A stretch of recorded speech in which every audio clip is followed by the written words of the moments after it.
Thank you very much, Isadora. Moving right along, let's talk about the really exciting stuff about the iSchool, which is getting in. So to help us demystify the process and add some clarity, please help me welcome the admissions officer of the iSchool, Laura Jantek. Thanks, welcome to all of you. If you want to pull out your application essentials, everything you need to know is either there or on the website. Yeah, almost everything. I'm going to tell you a couple of things that might help you go through the application process. I'm not going to read anything that's in your brochure because I figure you can read. But I do want to emphasize just a few items where I know people will ask questions or there might be some confusion. First of all, anytime you have a question, we have an admissions email. It's admissions.ischool@utoronto.ca. And either I or one of my colleagues, Carol, will try to answer you generally within 1 or 2 days. Sometimes you get really backed up. But if you're having a little crisis in the middle of your application process, or if you don't understand something, and you've checked our website and you really can't figure out the answer, we are very, very happy to answer your questions, and we try to do that in a timely fashion.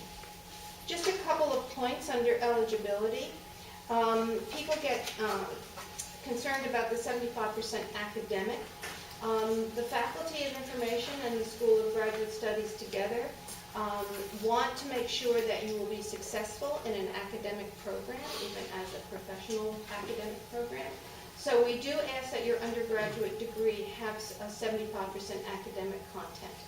The only people who really need to sort of sit down and start counting on their fingers and toes are usually people who have a music performance background or a fine arts background, in terms of you only took fine arts courses. History of art and that kind of thing is just fine. If you have any questions about your undergraduate, again, we'd be happy to clarify them. If your degree is from another country other than Canada, please consult the SGS website. That's the School of Graduate Studies website. The link is in your information package. There's what's known as a degree equivalency tool. Any degree equivalency assessment that has been done by any other organization does not work for your application process. Those degree assessments generally are oriented towards employment, not towards an academic career. So do look at that international degree equivalency tool. And for those of you where English is not your first language, your English facility test needs to have been taken within the last 2 years. So we do need a current one. A couple of other points as we move along. Once your application is completed, the faculty-based admissions committee will review it. Every applicant is looked at. And if you've completed your application, everybody is reviewed. We don't just go, oh, I don't like that one, check it out. Everybody is, your entire application is reviewed. And the approach of the admissions committee is a holistic one. We want you as a student to be successful in our program. So the faculty looks at all aspects of your application. There is no formal weighting aspect. We don't say this counts at 22%, this counts 33 1/3%. It's a holistic view. And again, the faculty is looking for strong academic background, a clarity of vision as to what you're going to be able to accomplish at the iSchool, and that you and the iSchool will be a good match for your benefit as well as ours. The fees, getting down to real nitty-gritty here.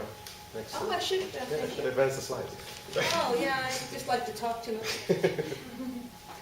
Okay, so that's all basically covered in your package. Rolling admission simply means that if your application is complete and the committee has reviewed it, they can make you an offer right away. I guess I should also mention that you can check the status of your application on the online application, and that's made quite clear when you apply, that you can keep going back and checking things. So here we go. Okay, so you've got the money information there. This is you pay by the program. It isn't course-based. And there is a limitation on the part-time enrollment. So you need to take a look at that on the website, because you can only take a certain number of courses as a part-time student. So that's very important if you're looking at part-time. If you have any questions about that timing, talk to me again or email me. But it's very important that you understand the difference between part-time and full-time. Part-time, you are limited to a maximum of 3 courses for the entire academic year.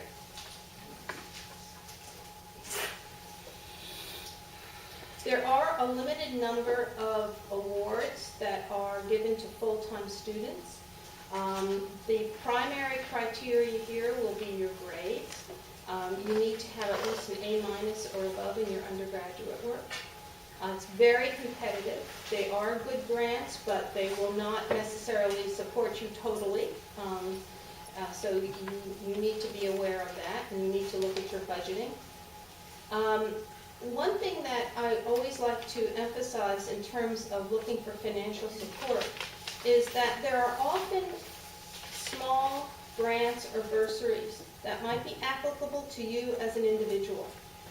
Associations, whether professional, community-based, or based on a cultural background, may give out specific awards for continuing education and for graduate education. So do a thorough look around both on the School of Graduate Studies website, our website, and just be aware of any other small grants and bursaries that might be available.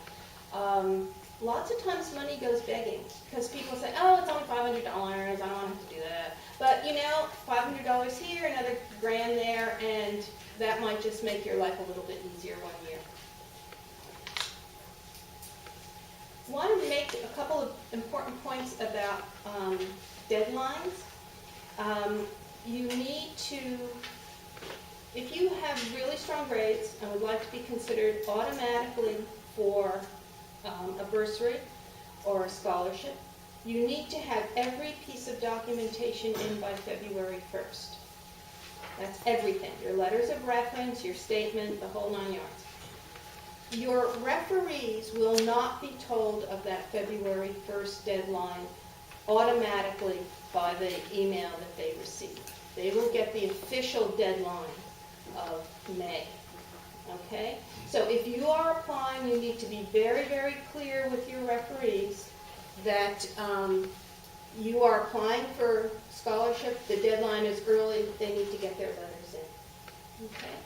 And actually, just in terms of speaking with your referees, make sure they understand the program. Make sure they have a good picture of who you are. Some students have told me they send copies of papers back to their referees and say, remember this great paper I wrote for you?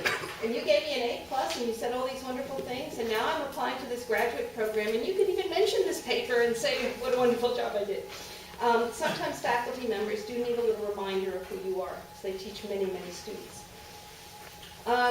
So make sure that your referees understand the deadlines and they understand the program to which you are applying.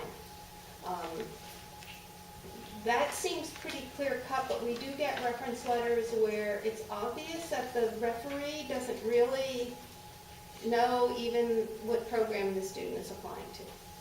You know, they say something like, well, you know, this student asked me for a reference for your wonderful program.